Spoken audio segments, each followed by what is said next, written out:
Hi, my name is Jack. I have very poor posture, I was born without the ability to smell, and I really like chili dogs.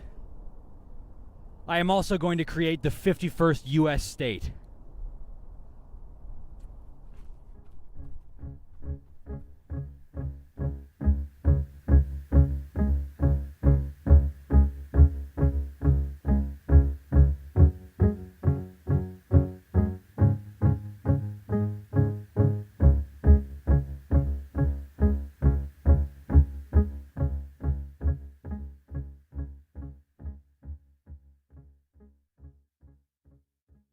First, I had to establish the boundaries of my state.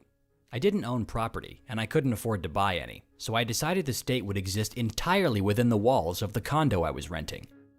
Even though the condo is only about 1,000 square feet, a 51st state would require a dramatic change in American cartography, so the America we knew was about to look like this. Once I had the shape figured out, my state would need a name. I decided I would call it Bruna, after the Latin word bruneus, meaning brown, in honor of the wall outside my sliding glass window. The state capital would be Cane God Hill, an anagram for Chili Dog Land, in honor of the local Wiener Schnitzel, which is a crappy restaurant that I enjoy for some reason. Next, I had to make a flag which could represent Bruna. I wanted it to be convincing, so I researched other state flags for inspiration, and what I found was shocking. Out of all 50 state flags, 28 of them followed a basic formula, a blue background with a thing in the middle. Following this recipe and utilizing my Photoshop skills, I designed a flag of my own. Finally, it was election season. According to our census, Bruna had a small population of 3, but we only had to elect 3 people, a senator, a governor, and a mayor. This meant the most logical solution was to combine all 3 titles into the single leadership role of Imperial Chancellor.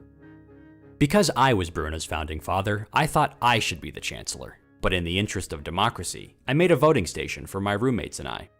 After 10 minutes, the ballots were in, but the results were troublesome. The only vote I received was from myself, and the other 2 went to my roommate Cole. My name's Cole McLeod, and I play the drums, I do music. I like to play frisbee and go hiking for fun. I like romantic comedies, especially if Jack Black is the leading man. I don't know if this is a controversial opinion, but I put my pants on 2 legs at a time. Yes, I would eat a bug someday. It'd be a caterpillar so I could feel it wiggle around in my mouth.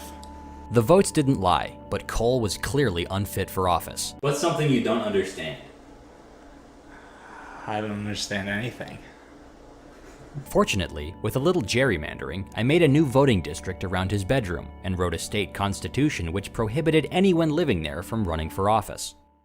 I just wanted to let you know that because you live in District 2, you legally can't be the Imperial Chancellor. What? Yeah, it says here right in the Constitution.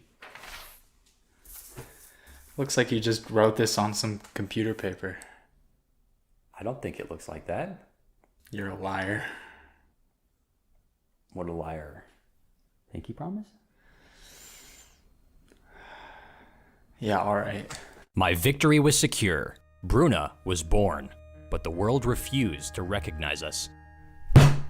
So I put on my best clothes and went to the state capitol to protest. Listen, I don't know if you can see it, folks. 50 stars on that flag. There should be 1 extra, and I'm not quite seeing it. I know that this is possible. It's happened 50 times before.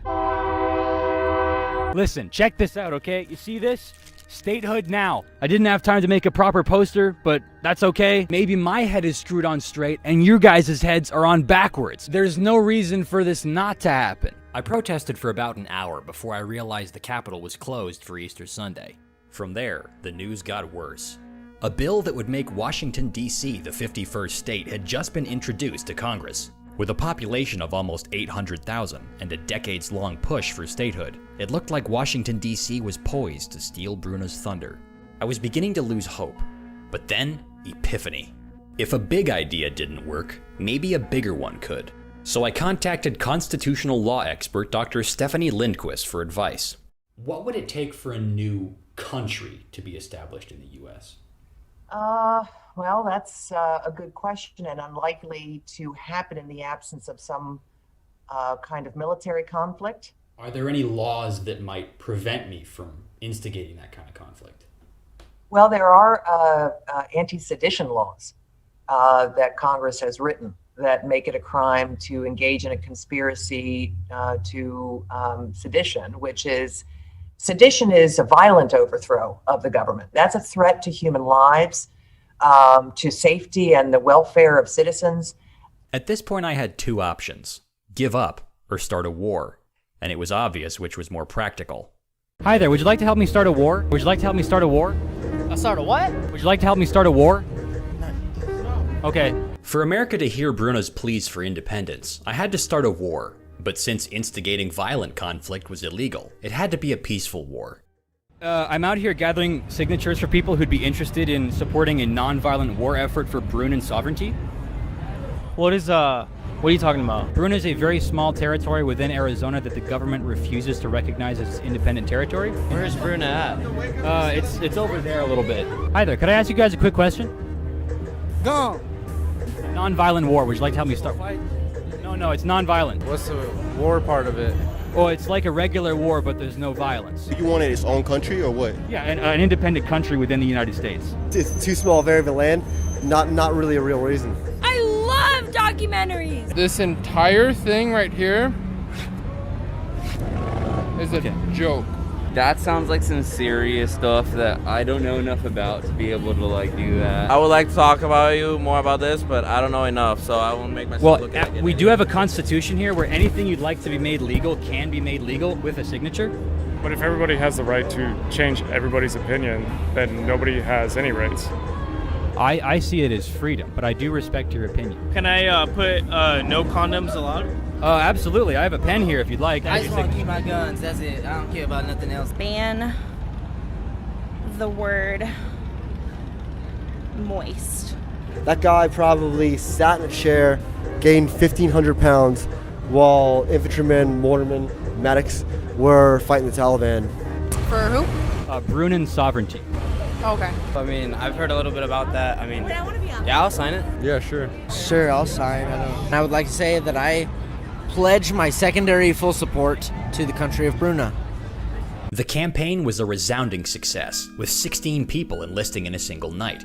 But the next morning, I realized I forgot to get their phone numbers, rendering Bruna's army unreachable. To make matters worse, Cole had overthrown me as Imperial Chancellor and locked me in the District 2 bathroom. Could you at least give me some food? With nothing but time and a bag of chili dogs on my hands, I spent my imprisonment reflecting on the past 2 months. What was I doing? Why was I even doing it? And how long would I be stuck in here? Eventually, I reached a conclusion.